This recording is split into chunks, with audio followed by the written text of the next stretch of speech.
Hello, my name's Mairi Kidd. Hello, and I'm Tom Morgan-Jones. And this is Dr. Chaos. Say Sorry, hello, you weren't going to wave your paw. We're the team behind Strong, Brave, True. Great Scots who changed the world and how you can too. I wrote the words. And I drew the pictures. And the doctor, he spilt a bottle of ink, which was very handy. Very handy, a very helpful cat. Now, today we would like to tell you a little bit about one of the great Scots in Strong, Brave, True. And who's the great Scot today, Tom? Today, Robert Burns. Robert Burns, Rabbie Burns, perhaps Scotland's most famous son. You grew up in England, Tom, didn't you, on the south coast in Sussex. Had you heard of Rabbie Burns?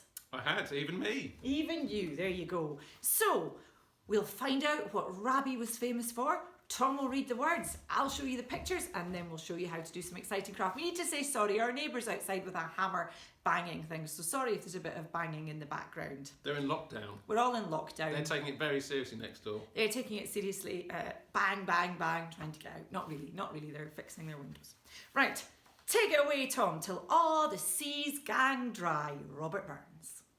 Every New Year, people all across the world sing the song Auld Lang Syne. Or Auld Lang Syne, if you want to pronounce it properly.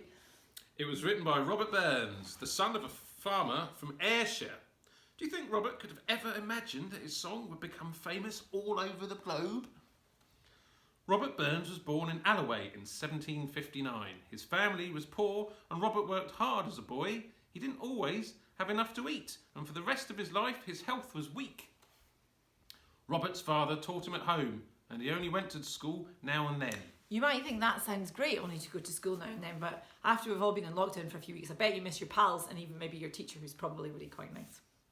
He loved dancing and parties, and his first songs were love songs.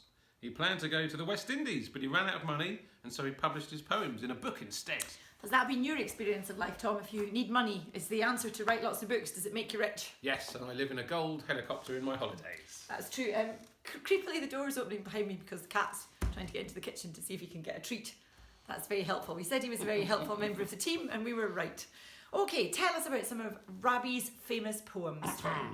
I shall. In 1785, Robert wrote his famous poem, To a Mouse. The poem tells of how he destroyed a mouse's nest with his plough.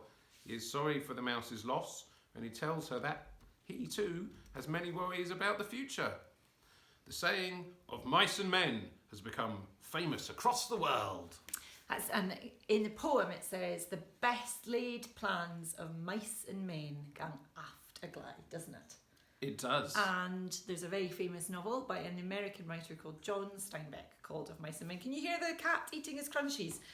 All this chat about mice has made the cat hungry. I'm just going to close the door so you can't hear him eating his crunchies anymore. He could be crunching mice bones. He could be crunching mice bones, but I find it very unlikely because he's not a very efficient cat. So tell us about Rabbie's perhaps his other most famous poem, Tom. Robert died when he was just 37 years old. That's very young. But in his short life, he wrote many famous poems and songs. Perhaps the most famous of all is Tam O'shanter, the story of a man who rides home on a dark and stormy night, chased by witches.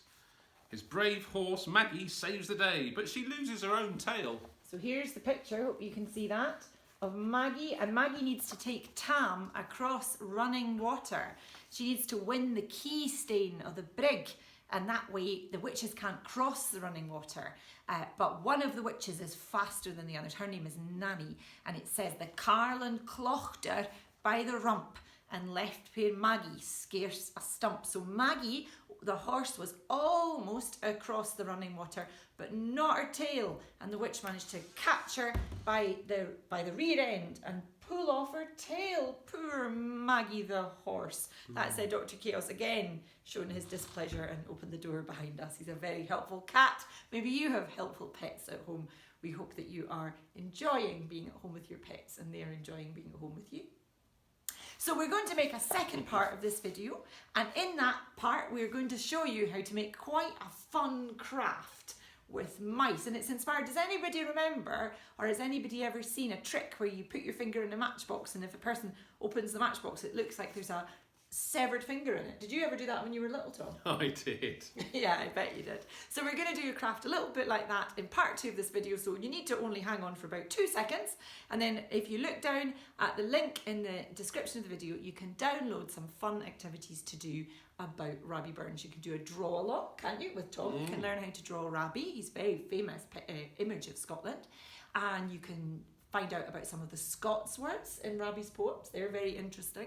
And also you can do some true and falses, which are quite fun. That's true. Yes, that is true, Tom. It's not false at all. So have a look at the link below here in the description. But hang on for part 2. But from part 1, there's also part 3. There's part 3. Yes. That's a special guest appearance by some very, very, very, very special guests. But from part 1, bye! Bye! Hello and welcome to part 2 of Strong, Brave, True, Great Scots Who Changed the World and How You Can Too, Robert Burns edition. And we're going to make some mice inspired by Robert Burns' famous poem, To a Moose, To a Mouse. Here's Robert with a mouse, and we're going to make some mice too, in a sort of a trick way. So I'm using some felt. You ideally would have brown or grey felt for the colour of a mouse. This is the only felt I have, and I'm under lockdown, so I'm using this. I suppose it's kind of a bit like my skin colour. I'm using pens, black, a fine black pen, a thick black pen, and a pink pen, and you'll see why you need the pink pen later.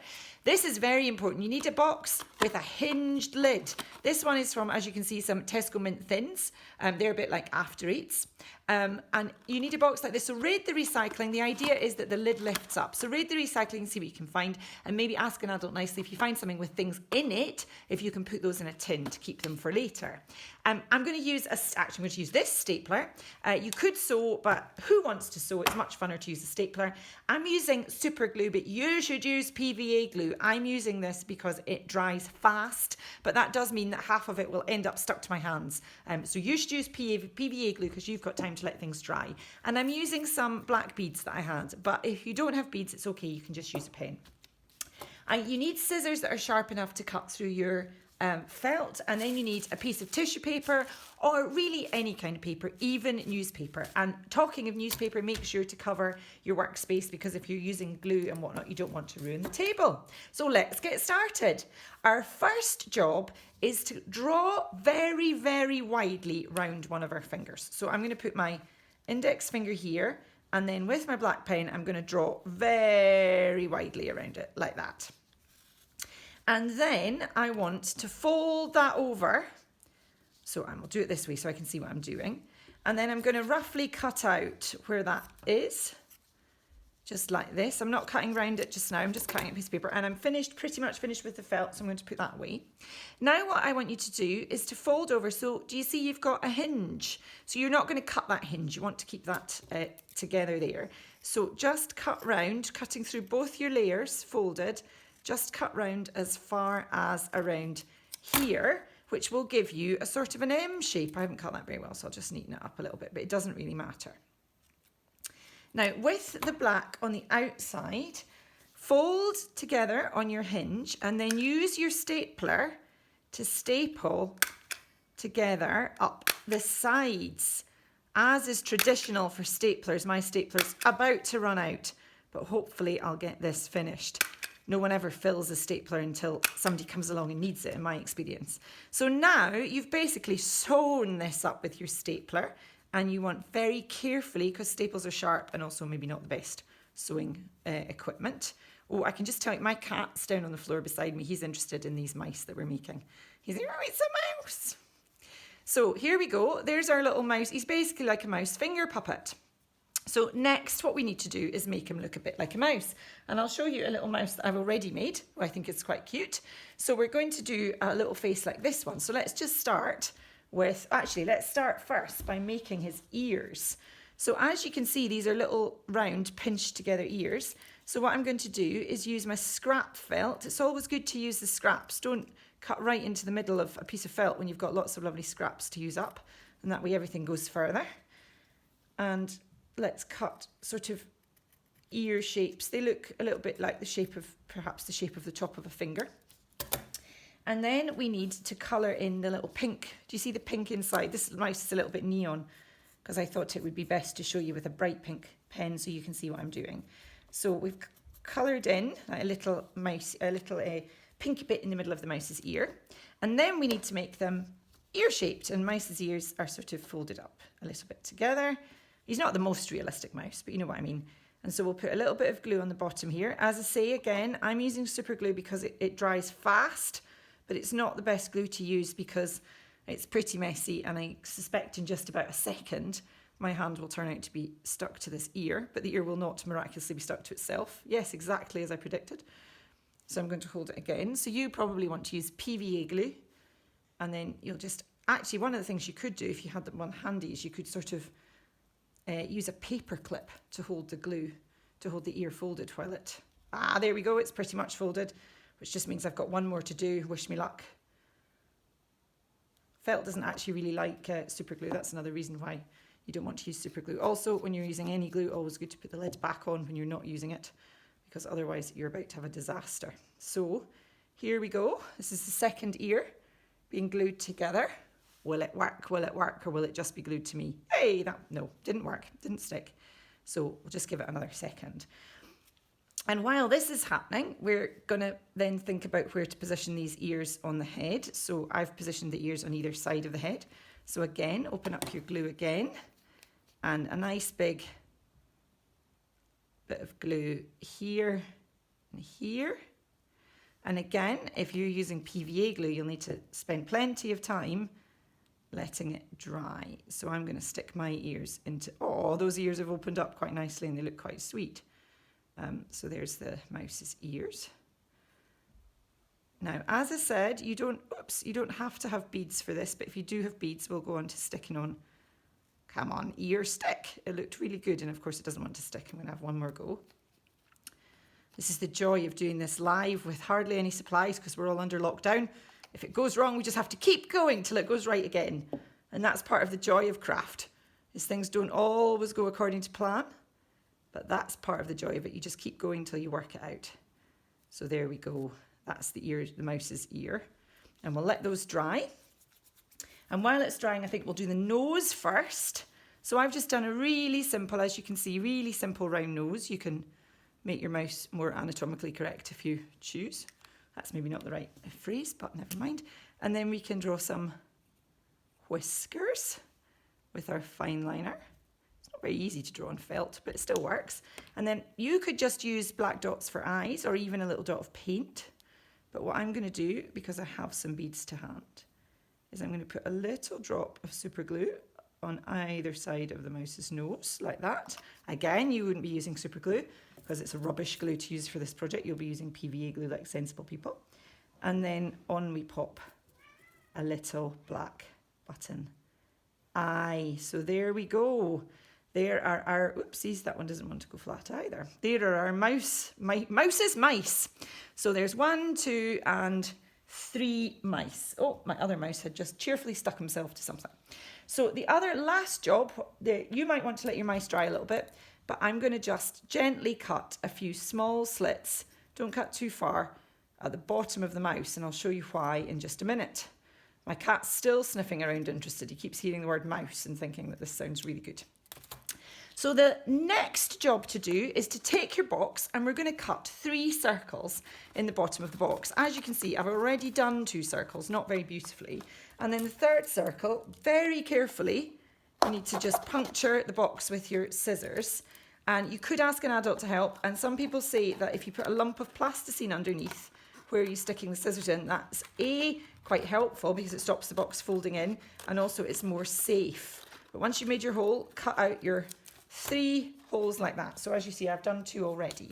Now I'm left-handed, so watching me cut the circle probably isn't very helpful for a lot of people. The next thing we're going to do is we're going to put a little bit of glue around the outside of one of those circles. And then very carefully, because now we can't sit that down, because otherwise it'll stick to what we've got it on, I'm going to take one of my mice and I'm going to gently push a little bit of his felt through the bottom here, and I can close the box again, and very gently, do you remember where we cut the little snips? going to use the little snips to glue the mouse to the bottom of the box. This is fiddly and it's not the easiest thing to explain. So what I'm going to do is do it another couple. Oh, one of the snips is inside, see?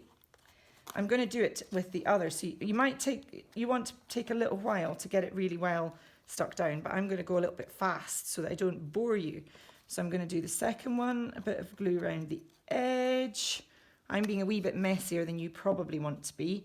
So then this will hold them all together.